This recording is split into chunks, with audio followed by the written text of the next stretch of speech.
Hey wolves and witches, welcome to the Luna Wolf Woods of Wisdom. So I am back again and I am on day 10 of Ethony's vlog challenge. Before I get into it, I just want to thank those of you for coming back that have subscribed, and if you're new, please do hit the subscribe button. Alright, so day 10 is about what do you consider to be your top most underrated decks. So again, I'm assuming that this is for both tarot and oracle. Before I get into it, I'm hoping that this vlog challenge series gets a little bit more personal rather than just doing a show and tell of deck collections. Because I think we've all had plenty of doing and watching those types of videos. We've got those types of videos coming out of our yin yang, and so I'm hoping that this challenge is going to be getting a little bit more personal rather than just promoting decks that are out there. But to answer the question, top decks that I would consider to be most underrated in my collection. Okay, so I've got about 7 that I chose, and most of these I've already done reveals on. So if you do want to see them, what the cards look like, you can just go and search and do watch one of the reveals that I've already done. So I'm just going to show you the box to keep this, to be a very quick video. So one of these is Tarot de la Nuit. So I really like this deck. I don't show it too much when I'm doing the readings on my channel because it is darker in color and tone, and it doesn't really seem to show up very well on camera for that reason. But I do really like the art, and this deck has always been like spookily accurate with me with my readings that I've done. So I would recommend it, and the artwork is just beautiful. It is a Los Garabeo deck, so it's got, the typical small little white guidebook that comes with it. But aside from that, it's really beautifully done. And I've got also the Sacred Vision Oracle cards. This is an Indigenous Native American deck. It's by Lynn Andrews and Robert Taylor. And the artwork is really beautifully done on this deck. You don't get a ton of cards. I think there's about 30 or something cards in here. But it's very authentically done from someone who does have that Indigenous background. And so I would highly recommend this one. I don't see that too often on other channels that are out there. Now also, another one is the Primordial Tarot. This is the Los Garabeo Deck. And as with all the other decks, I don't see this too often. This is a fairly recent release. It's not that old. And I believe the guidebook was by Barbara Moore for this one.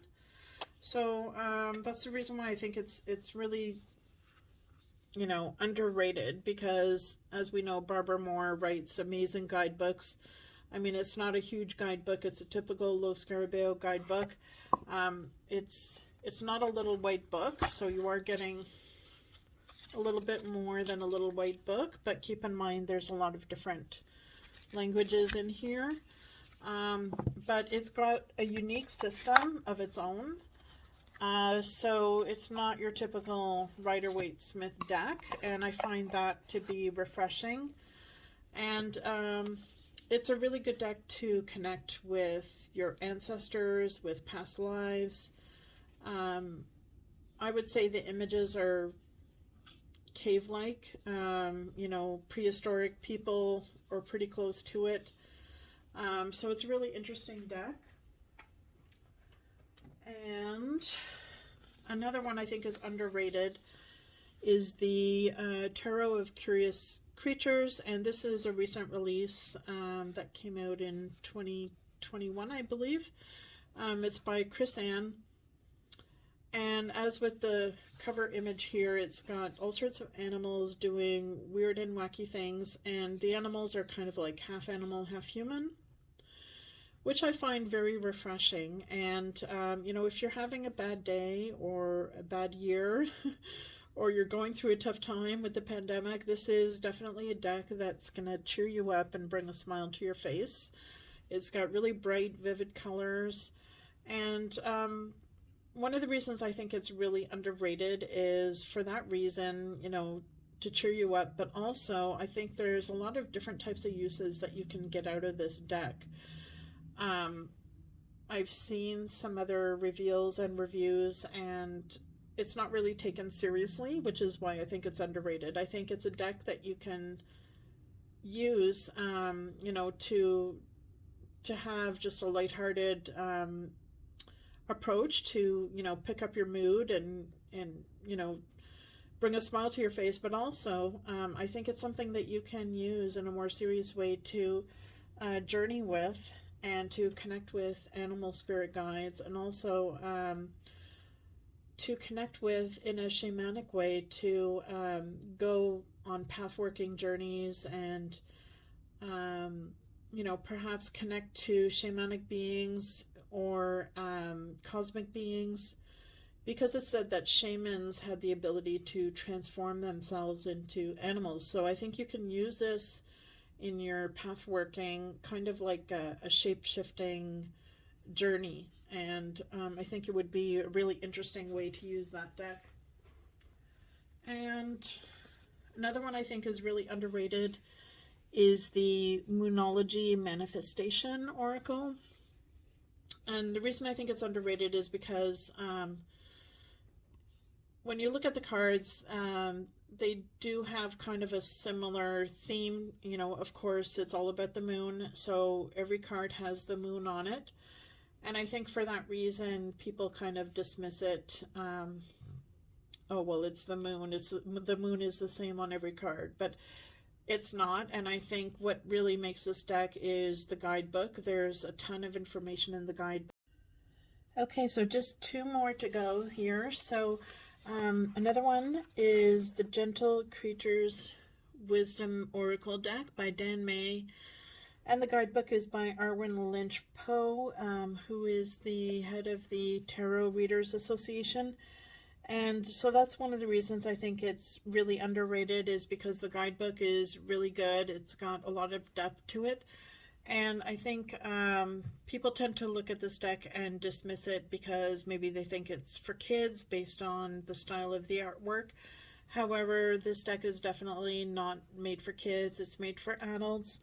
And I think it's something that a lot of us could use right now if you're going through any sort of a difficult time, such as the pandemic, or you name it, any sort of difficult time you're going through. I think you're going to get something good out of this deck, because the art style is a style that brings a lot of comfort, and it's also something that I think is really good to use for path working, and it seems like a really communicative deck from what I've seen so far. So I would highly recommend that. And the other one is the Druid Craft Tarot. So this is definitely not new. Many of you have already seen this before. So I've got the humongous version, obviously, here. So this combines Wicca and Druidry, and the reason I think this is way underrated is because it provides really good, clear readings, and you're getting a wealth of information with the guidebook. It's got a massive guidebook. I haven't done a reveal yet, but I will be doing a reveal of this. It's been around for quite a long time, so I'm sure there's many reveals already. But there you have it. That's my list of the most underrated decks that I have in my collection. Alright guys, so that is it for now. I will see you in the next video. Take care of yourselves and stay safe.